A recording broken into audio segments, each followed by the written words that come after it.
உண்மையை தெரிஞ்சுக்கிட்ட சித்ரா தேவி ஐஸ்வர்யா கர்ப்பமா இல்லை அப்படின்ற விஷயத்த ஐஸ்வர்யாவோட சீமந்தத்துல எல்லாரோட முன்னிலையிலும் சொல்றாங்க. அப்புறம் ஐஸ்வர்யா தன்னை காப்பாத்திக்கணும் அப்படின்றதுக்காக எல்லா பழியும் தூக்கி மகா மேல போறாங்க. பத்தின விஷயத்த முந்தைய வீடியோல நம்ம பார்த்திருப்போம். கோபப்பட்ட சித்ரா தேவி தன்னோட மகனை சாதகமா கொண்டு இவளை வீட்டை விட்டு வெளியில அனுப்பணும், யாரும் இதுக்கு பதில் பேசக்கூடாதுன்னு சொல்ல, இன்னொரு பக்கம் ராஜலட்சுமியும் இவளையும் வீட்டை விட்டு அனுப்பணும்ன்ற முடிவெடுக்கிறாங்க.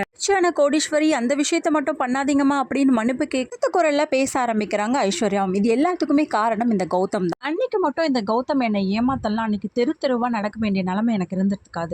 என்னம்மா கதை விட்டீங்க, இங்க கூட்டிட்டு போவா அங்க கூட்டிட்டு போவா அப்படி இப்படின்னு சொல்லிட்டு என்ன போய் நறுக்குன்னு ஐஸ்வர்யா கௌதம பார்த்து கேட்க எல்லாருமே ரொம்ப அமைதியாக போக, கோபப்பட்ட சித்ரா தேவி ஐஸ்வர்யாவை திட்ட, அதுக்கப்புறம் ஐஸ்வர்யா சித்ரா தேவி அடக்க, இந்த குடும்பத்துல உள்ளவங்கள அனைவரையும் பார்த்த ஐஸ்வர்யா வீட்டை விட்டு போடி அப்படின்னு துரத்துனது, இந்த வீட்டை விட்டு போறதுக்கு நான் ஒன்றும் மகா இல்லை ஐஸ்வர்யா அப்படின்னு சொல்லிட்டு உரத்த குரல்ல எல்லாரையும் பார்த்து கத்தி சொல்ல, எல்லாரும் பிரமிப்பை பார்க்க, இதுக்கு மேலேயும் என்ன வீட்டை விட்டு நீங்க அனுப்பணும்னு நினைச்சீங்கன்னா நான் கண்டிப்பா இந்த குடும்பத்தை கோர்ட்ல இருப்பேன் அப்படின்னு சொன்னதை கேட்டு எல்லாருமே வாயடிச்சு போய் நிக்கிறாங்க. மகா தம் பக்கம் இருக்க நியாயத்தை என்னதான் எடுத்து சொல்லி புரிய வச்சாலும் யாரும் புரிஞ்சுக்காத நிலைமையில தான் அந்த குடும்பத்துல இருக்காங்க. இவரோட இந்த பேச்சை கேட்ட தாத்தா பாட்டி ஒரு பக்கம் அமைதியா போக, அதுக்கப்புறம் ஒவ்வொருத்தரும் அவளோட பேச்சை கேட்டு அமைதியா போயிடுறாங்க. நமக்கு ஐஸ்வர்யா பலான்ல கண்ணத்தை காட்டி மகா அறைய, எப்படிக்கா உனக்கு மனசாட்சின்றதே இல்லையே, எல்லா பழியும் தூக்கி எம்எல்ஏ போடுற அப்படின்னு சொல்லிட்டு நறுக்குன்னு ஐஸ்வர்யா பார்த்து கேள்வி கேட்க ஆரம்பிக்கிறாங்க. ஐஸ்வர்யா ஒரு சில காரணத்தை சொல்லும், அதையும் தாண்டி கோபப்பட்ட மகா சொன்ன, இந்த குடும்பத்தை பார்த்து இவ்வளோ பேச்சு பேசி இந்த குடும்பத்தை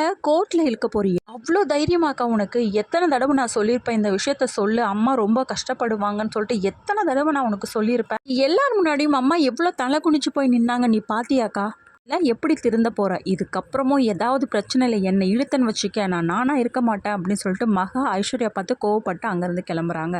வந்த மகாவை பார்த்த சூர்யா கடும் கோபத்தில் பயங்கரமாக கேள்வி கேட்க ஆரம்பிக்கிறாங்க.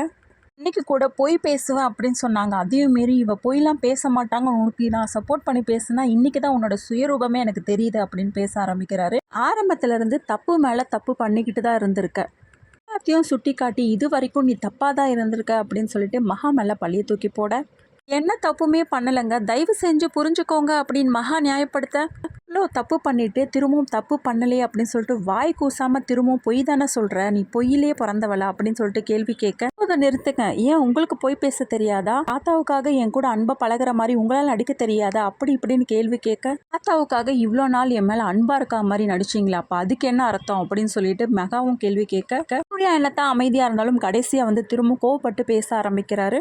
அதெல்லாம் உண்மைதான், இப்போ என்ன பண்ண போற அப்படின்னு கேட்க, இன்னும் எவ்வளோ கஷ்டத்தை அனுபவிச்சிருக்குங்க இந்த வீட்டில இருந்து, எதுக்காக, இந்த தாலிக்காக தானே, ஒரு விஷயமா நான் பொறுத்து தான் போயிருக்கேன், எல்லாமே நான் அமைதியாக தான் இருந்திருக்கேன்.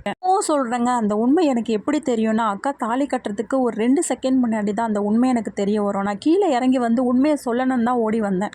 அதுக்குள்ளே மனமேடையில் அக்காவுக்கு கல்யாணம் ஆகிடுது, அதுக்கப்புறமும் நான் வார்ன் பண்ணேன், அப்புறமும் நீ இந்த உண்மை யார்கிட்ட நான் சொன்னேன், நான் கண்டிப்பாக உயிரோடவே இருக்க மாட்டேன் அப்படின்னு சொல்லிட்டு ஒவ்வொரு தடவையும் நான் மிரட்டினாங்க அப்படின்னு சொல்லிட்டு ரொம்பவே ஃபீலிங்ஸோட மகா சொல்ல, நேரம் அமைதியாக கேட்டுட்டு இருந்த சூர்யா திடீர்னு சிரிக்க ஆரம்பிக்கிறாங்க, நல்லா நடிக்க ஆரம்பிச்சுட்ட அப்படின்னு சொல்லிட்டு.